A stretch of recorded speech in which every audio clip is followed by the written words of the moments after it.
सदियों पहले हुई शादी, फिर भी नहीं घोड़ी से उतरने को राजी। आरक्षण की टोली जड़ बने कद्दावर, जिनके लिए था खाका वो अब भी बाहर। पंचायत में बिगड़ रहा सामाजिक संतुलन। नमस्कार, बिग बुलेटिन में आपका स्वागत है। आपके साथ में धर्मराज सिंह। 2010 में पंचायत चुनाव में ओबीसी वर्ग ने आरक्षित सीटों के मुकाबले 159 सीटों पर जीत हासिल की। 2005 में यह आंकड़ा 172% था। लेकिन हैरत की बात है कि जीतने वाले पहले से संपन्न थे और जिन्हें जरूरत थी वो आज भी इस कोटे के लिए तरस रहे हैं। अब सवाल है कि क्या ये कोटा जरूरतमंद कोटे को ही से काटा जा रहा है? आज बिग बुलेटिन में हम इस मुद्दे पर चर्चा करेंगे और इस चर्चा की हम शुरुआत करें उससे पहले आप ये रिपोर्ट देखिए।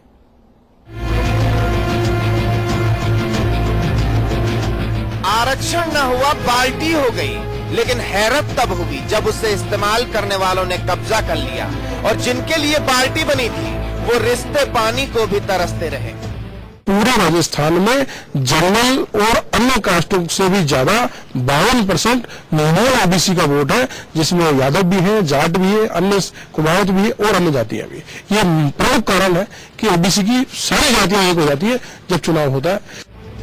सहूलियत समृद्ध हो गई और सहूलियत के दायरे में आने वाले अब भी सहूलियत की लकीर तक पहुंचने की कोशिश कर रहे हैं। आरक्षण की बाल्टी का साइज 21, 16 और 12% था, लेकिन पानी भरने वाले 159 गुना पानी भर ले गए। लेकिन सवाल है बाल्टी के उन मालिकों से जो अब भी मटका लिए घूम रहे हैं।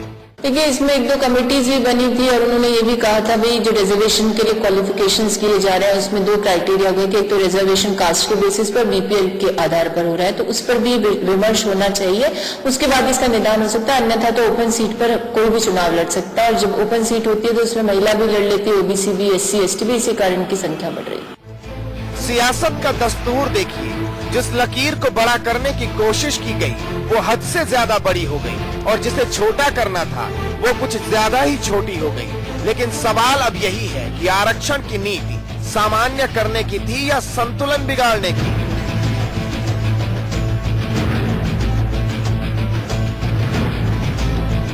ब्यूरो रिपोर्ट के साथ ब्रजेश सिंह, समाचार प्लस।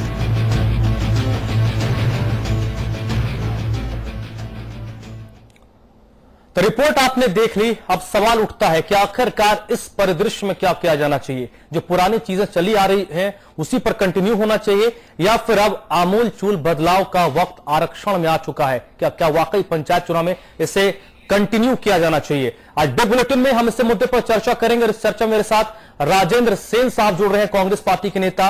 AK जैन साहब हैं, वकील हैं, साथ ही कानूनविद भी हैं और हमारे मैनेजिंग एडिटर अमिताभ अग्निहोत्री जी भी इस चर्चा में जुड़ रहे हैं। और आज की चर्चा की शुरुआत मैं अपने मैनेजिंग एडिटर अमिताभ अग्निहोत्री जी से ही करूंगा। अमिताभ जी, जो आज हम विषय लेकर आए हैं गंभीर विषय है और इस पर अब वाकई जो रिपोर्ट हमने दिखाई अब एक बार पुनर्विचार की जरूरत मालूम पड़ती है। धर्मराज, देखिए, पहले तो मैं दो बातें कहूं ताकि विषय और साफ हो जाए, हमारे दर्शकों को समझ आए कि यह मुद्दा आज लेके क्यों आए। ये मुद्दा इसलिए लेके आना पड़ा, हमारे मित्र और राजस्थान के एक बड़े अखबार में प्रमुख पद पर कार्यरत त्रिभुवन ने आज एक रिपोर्ट छपी उनके नाम की। मुझे रिपोर्ट अच्छी लगी, मैंने उसका अध्ययन किया और ये विषय आज बहस के लिए लेके आया। ये मसला क्या है, क्यों लाए? ये इसलिए लाया, दो सवाल हैं बड़े। एक, जो अनारक्षित यानी नॉन रिजर्व जातियां हैं समाज की, उनके लिए जगह सिमटती जा रही है, एक। और दूसरा, इससे भी बड़ा सवाल, जिन जातियों के उत्थान के लिए आरक्षण लागू किया गया था उन जातियों के समूह में से 1, 2, 3 प्रमुख दबंग जातियों ने ही सारा लाभ ले लिया और जो बहुत गरीब है, बहुत पिछड़े हैं, जातियां हैं, उनको प्रतिनिधित्व नहीं मिल पा रहा। यानी रिजर्व सीट्स में भी जो ताकतवर है, जो संपन्न है पिछड़ी जाति का, वो लाभ ले रहा है। वो लाभ समाज के सबसे पिछड़े आदमी तक नहीं जा रहा। ये आंकड़ों के साथ हमने बताने की कोशिश की कि मसला क्या है। मुझे लगता है जब संविधान में आरक्षण की व्यवस्था मूल रूप से की गई थी तो उसके पीछे मूल लक्ष्य यही था, जैन साहब मेरी बात से सहमत होंगे, कि जो सबसे पिछड़ा, सबसे दरिद्र, सबसे वंचित तबका है समाज का वो मुख्य धारा में आए। इसीलिए बाद में फिर पंचायत एक्ट आया राजीव गांधी के समय में, उसमें भी आरक्षण हुआ और ये प्रक्रिया आगे बढ़ती गई। लेकिन आज परिस्थिति ऐसी हो रही है, और ये परिस्थिति केवल पंचायत में नहीं, नौकरियों में भी आप देखिए, मैं इसे तमाम उदाहरण दे सकता हूं। पता लगता है जिस जाति का समाज में 7% 8% पॉपुलेशन है, उसने अपने हिस्से के, अपने समूह के लिए आरक्षित सीटों में से 70% सीटें एक्वायर कर ली, पाली। अब 30% सीटों पर लड़ रहे हैं 93% लोग, उन्हीं के समूह के, चाहे वो दलित हो चाहे ओबीसी हो। यह भी सामाजिक संतुलन बिगाड़ने का काम है।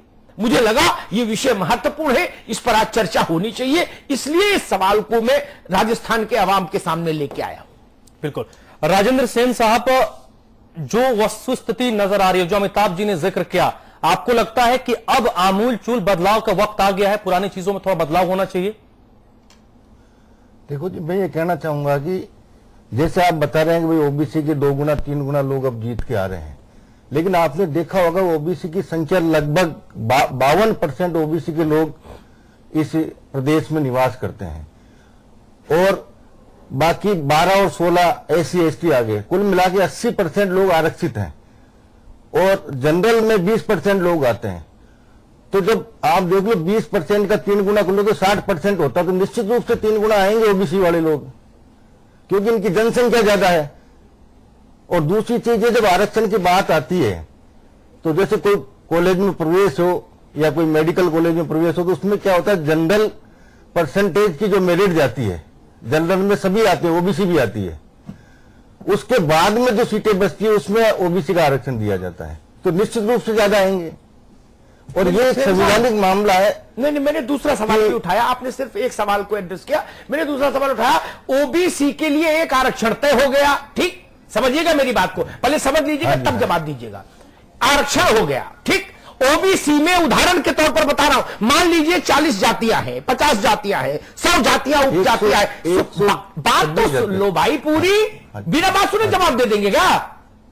हाँ जी बोलिए। इतना तेज नहीं, मान लीजिए उदाहरण के तौर पर 40 जातियां हैं, 50 हैं, जितनी भी जातियां हैं, एक वर्ग बन गया जिसको नाम दिया गया अन्य पिछड़ा वर्ग, ओबीसी, अदर बैकवर्ड कास्ट। अब सवाल उठता है, उनमें से कोई 2 जातियां, कोई 3 जातियां ही आरक्षण का 80% 90% लाभ ले ले, तो उस ओबीसी की जो अन्य जातियां हैं उनके साथ तो अन्याय हो गया ना।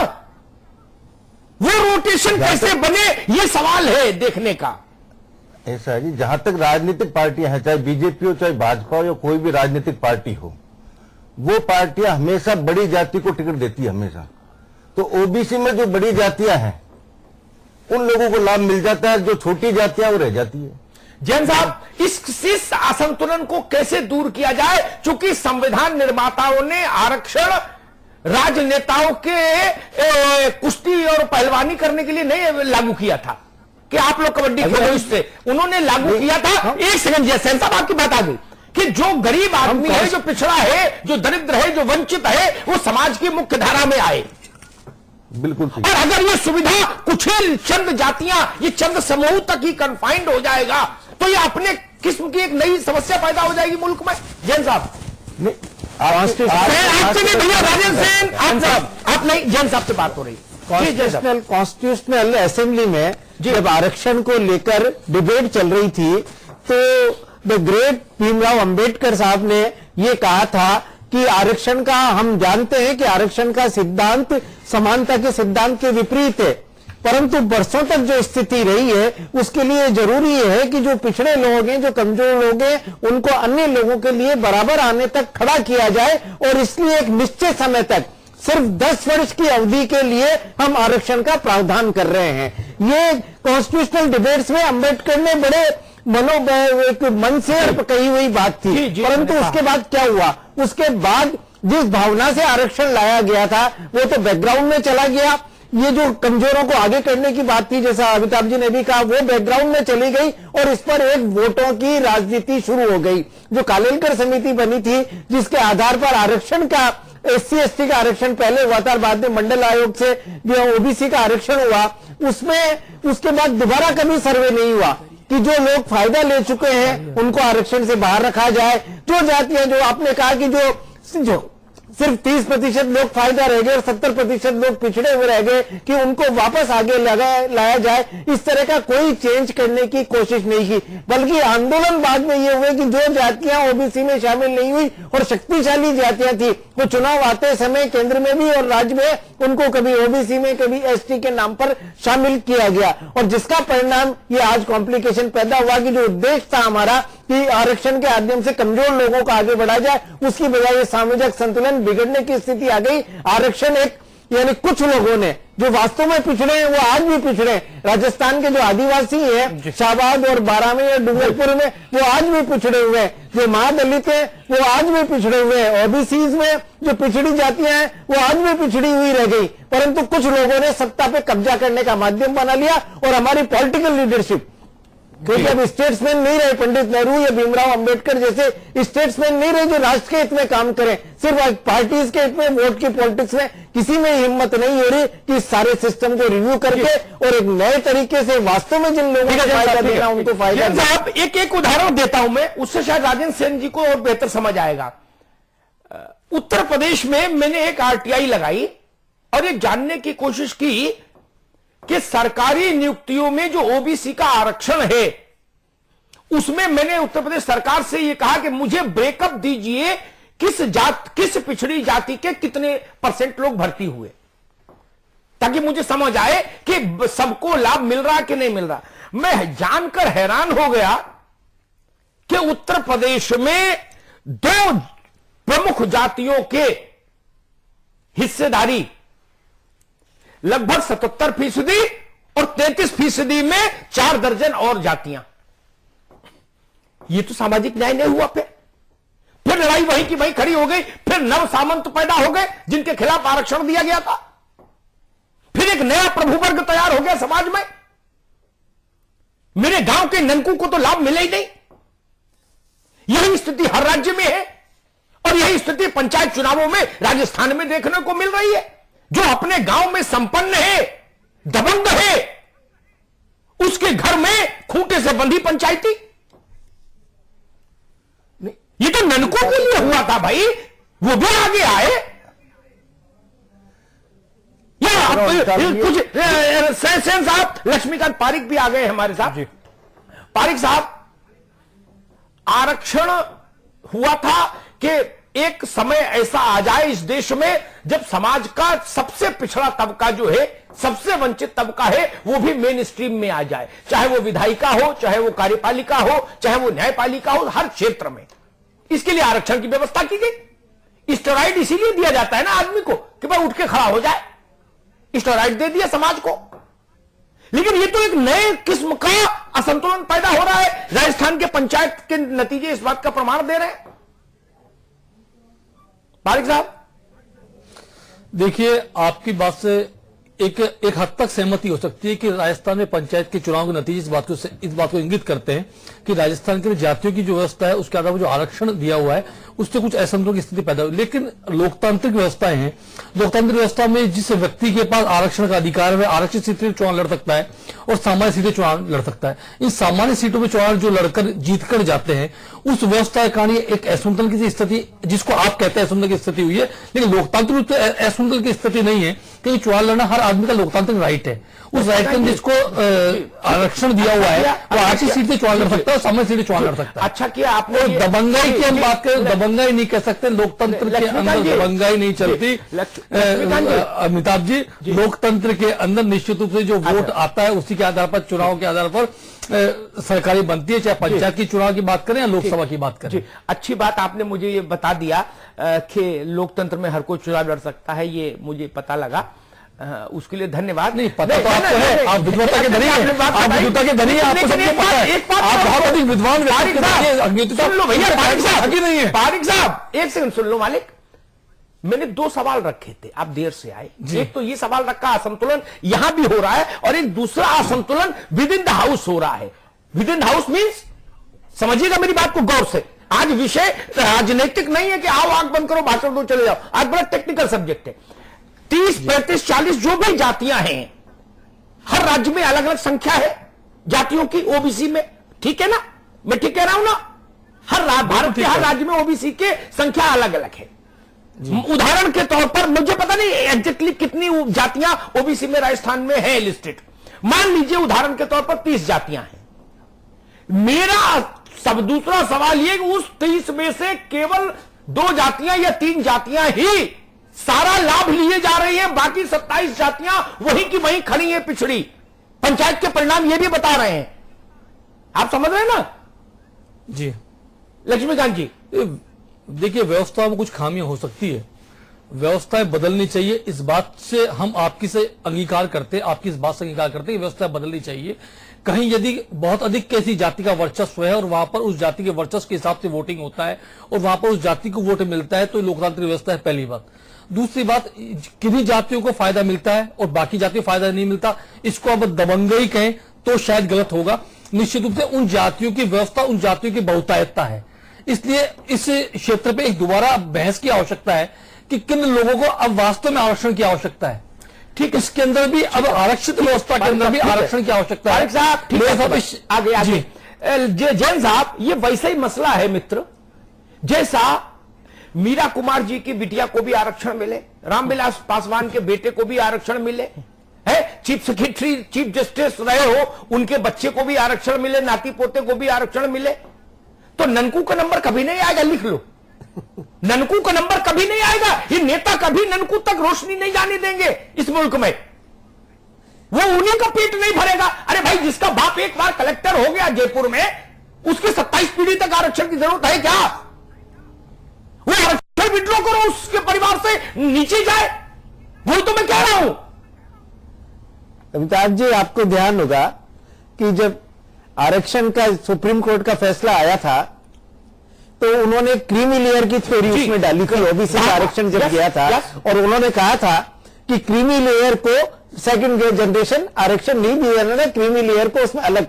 जब पर क्रीमी लेयर को जब डिफाइन करने की बात हुई, और तो पहला डेफिनेशन यह दिया गया कि ये क्रीमी लेयर की थ्योरी सिर्फ ओबीसी के लिए है, और उसके बाद जो सरकार ने आदेश निकाले उसमें जो क्रीमी लेयर्स के लिए जो उन्होंने इनकम टैक्स की लिमिट फिक्स की, वो इतनी बड़ी फिक्स कर दी कि क्रीमी लेयर से बाहर होने वाले लोग बहुत कम रह गए, और एससी एसटी में तो क्रीमी लेयर की थ्योरी लागू ही नहीं की गई। तो कारण क्या है कि नीति अच्छी हो सकती है, आरक्षण का सिद्धांत अच्छा हो सकता है, पर जिस राजनीति के उपयोग के लिए जब आरक्षण का उपयोग करेंगे तो आप एक दूसरे सोशल डिवीजन की ओर इस देश को ले जा रहे हैं, और इंडिकेशन पंचायत में हुआ है। मैं एक और क्लिंचिंग एविडेंस देता हूं जिसे अदालत में दिया जाता है, जिसको काटने मुश्किल हो जाए। हिंदुस्तान का सबसे बड़ा पॉलिटिकल परिवार कौन सा है पता है? आज की तारीख में सबसे बड़ा राजनीतिक परिवार मुलायम सिंह यादव जी का परिवार है। इतने संवैधानिक, इतने विधायिका में सदस्य किसी परिवार के नहीं, right from gram pradhan to chief minister and member of parliament, ठीक पूरा परिवार है। न्यूनतम जो बच्चा है वो भी जिला पंचायत का अध्यक्ष है, न्यूनतम छोटे छोटा बच्चा भी जो 25 साल का हो गया, राइट।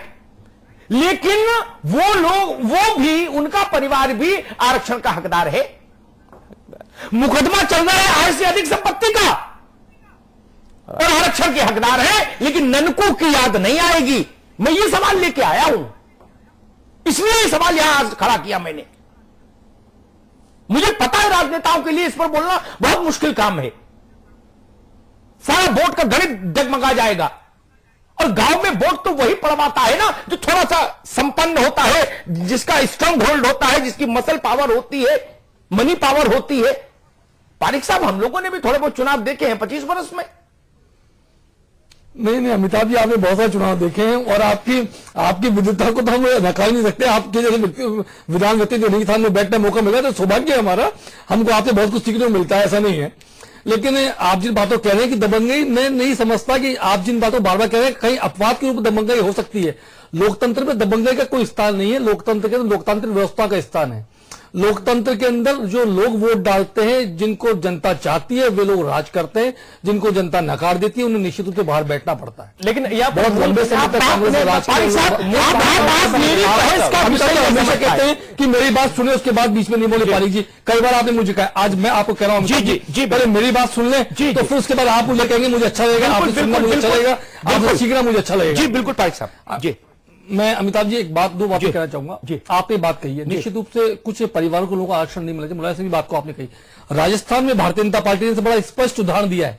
भारतीय जनता पार्टी ने अपने लोगों को, इस बार हमारे नेताओं को कहा है कि उनके परिवार से कोई व्यक्ति पंचायत का चुनाव नहीं लड़ेगा। जो नेता हैं, जो संसद या पार्लियामेंट के सदस्य हैं, पंचायत विधानसभा सदस्य हैं, ऐसे लोग या पार्टी के पदाधिकारी हैं, उनके परिवार के सदस्य, बड़े पदाधिकारी हैं, उनके परिवार के सदस्यों को इस बार टिकट नहीं दिया भारतीय जनता पार्टी ने।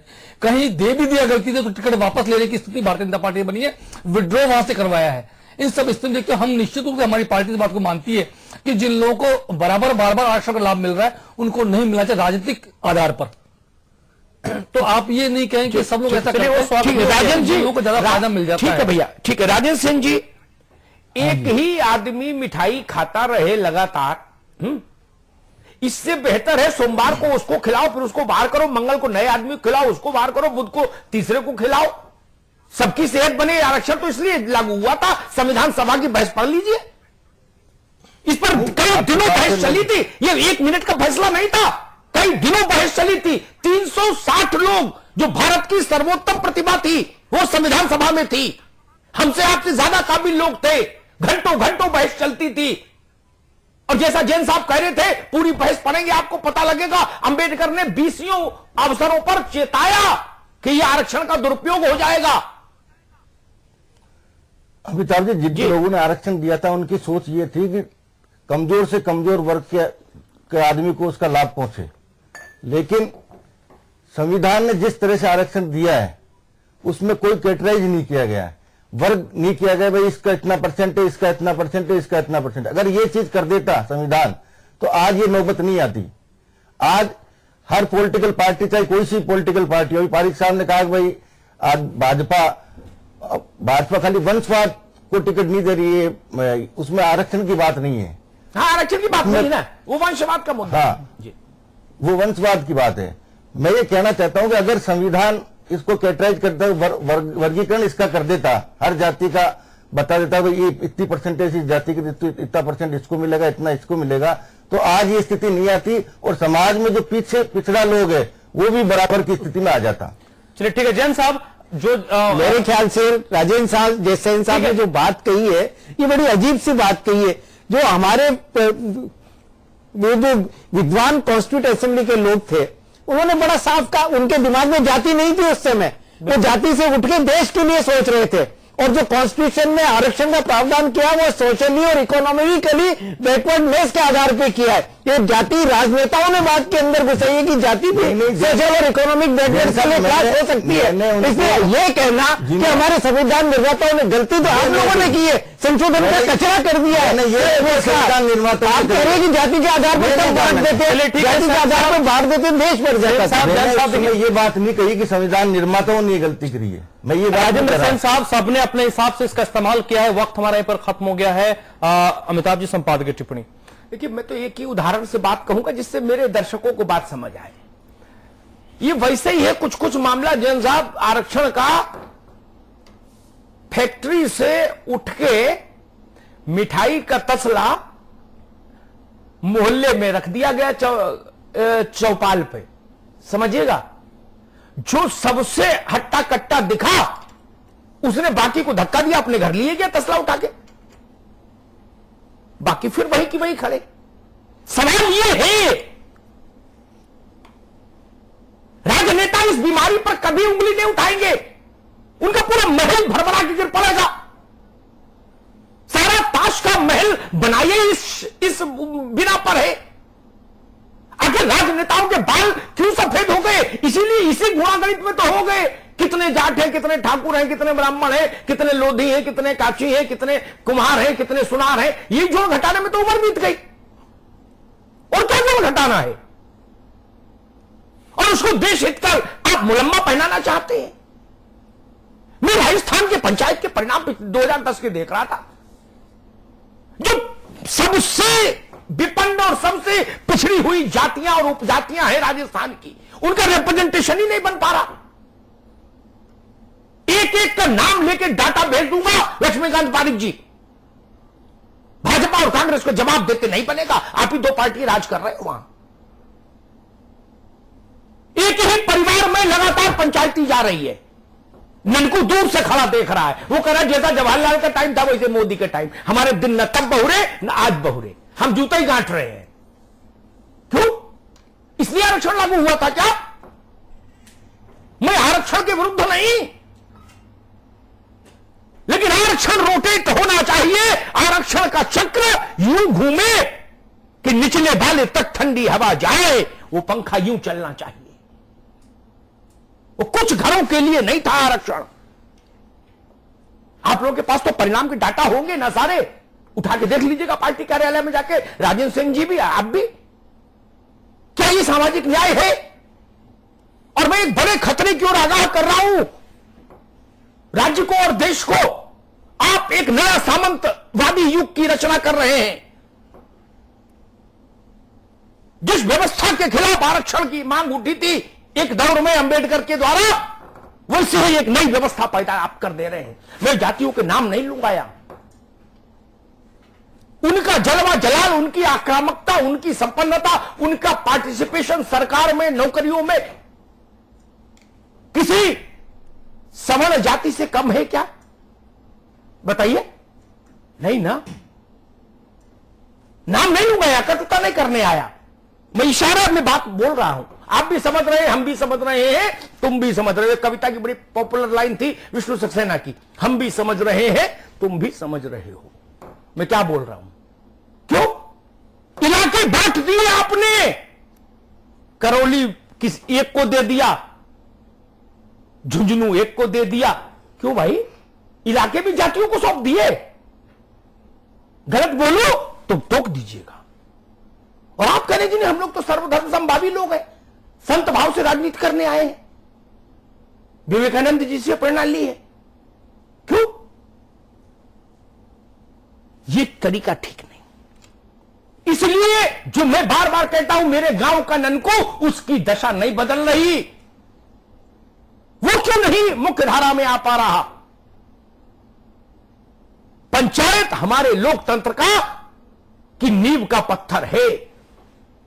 मैं राजीव गांधी की इसलिए तारीफ करता हूं, ये काम बहुत अच्छा करके गए थे राजीव। उस नींव में ही खोट आ जाए, पूरे समाज का चेहरा मुझे नहीं दिखे, तो मैं कैसे मंजूर कर लूं कि व्यवस्था ठीक है। अब और अगर 3 गुने 4 गुने जीत के आए, आपने कहा 52% ओबीसी है। सेन साहब को मैं एक बात बता दूं जानकारी के लिए, हम आप तो 2015 में बहस कर रहे हैं, आज से 40, 45, 50 साल पहले लोहिया जी ने कहा था, पिछड़े पामे 100 में 60, समसो पाने बांधी गांठ। ठीक? तब भी यह आंकड़ा था कि 60% पिछड़े हैं, लेकिन पिछड़े में 200, 400, 500 जातियां हैं भारत में। पिछड़े का मतलब 4 बड़ी जातियां नहीं हो सकता। मैं इसी की तो बहस कर रहा हूं।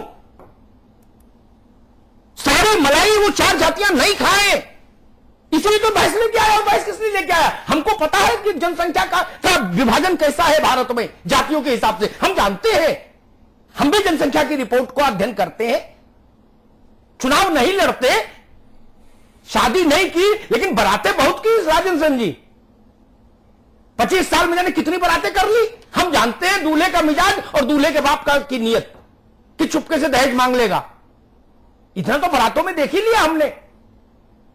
सवाल सिर्फ यही है, भारत में जितनी पिछड़ी जातियां हैं और जितनी पिछड़ी उपजातियां हैं, समूह हैं, उतने दुनिया में कहीं नहीं। उतना नीचे तक का विभाजन और राजनीतिक सत्ता किनके पास आई? पूरे हिंदी भाषी भारत में देख लीजिए जाके, 4-5 जातियां मिलेंगी कुल जमा आपको। क्यों? बाकी लोग कहां गए? बाकी लोगों को जल प्रवाह कर दिया, गंगा में प्रवाहित कर दिया गया। उनकी कोई सुनवाई नहीं होगी। उन छोटी छोटी जातियों से एक आध आदमी को आप विंडो शॉपिंग के लिए लाके खड़ा कर दिया, बुत बना के। बोले भाई ये माली है, ये सैनी है, ये फलानी जात के हैं, और लाके खड़ा कर दिया। बस ऐसे नहीं चलेगा। सत्ता का समान वितरण होना चाहिए। यह काम पंचायत से शुरू हो तो बेहतर है। मैं बहस इसलिए लेके आया, नए सिरे से सोचिए, कहीं गांठ तो नहीं बन रही शरीर में। अगर ये राष्ट्र एक शरीर है, पारिक साहब बहुत संवेदनशील होकर बात कह रहा हूं सेन साहब। अगर ये राज्य एक देह है तो देखिए टटोलकर कहीं गांठ तो नहीं बन रही। गांठ बनेगी तो यकीन मानिए कल कैंसर बन जाएगा। कैंसर बन जाएगा तो कीमोथेरेपी कराते कराते पागल हो जाएगा मुल्क। ऐसा मत होने दीजिए। गांठ नहीं बने, खून का प्रवाह ठीक से होता रहे। वो तभी होगा जब हर जात अपना चेहरा देखेगी, पंचायत से लेकर लोकसभा तक में। बहुत बहुत धन्यवाद। तो चलिए आज के चर्चा में अभी बस इतना ही। राजेंद्र सेन साहब बहुत बहुत शुक्रिया चर्चा में जुड़ने के लिए। AK जैन साहब आपका भी बहुत बहुत शुक्रिया। लक्ष्मीकांत पारिक साहब बहुत बहुत शुक्रिया आपका। अमिताभ जी आपका भी बहुत बहुत शुक्रिया। तो फिलहाल बिग बुलेटिन में अभी बस इतना ही।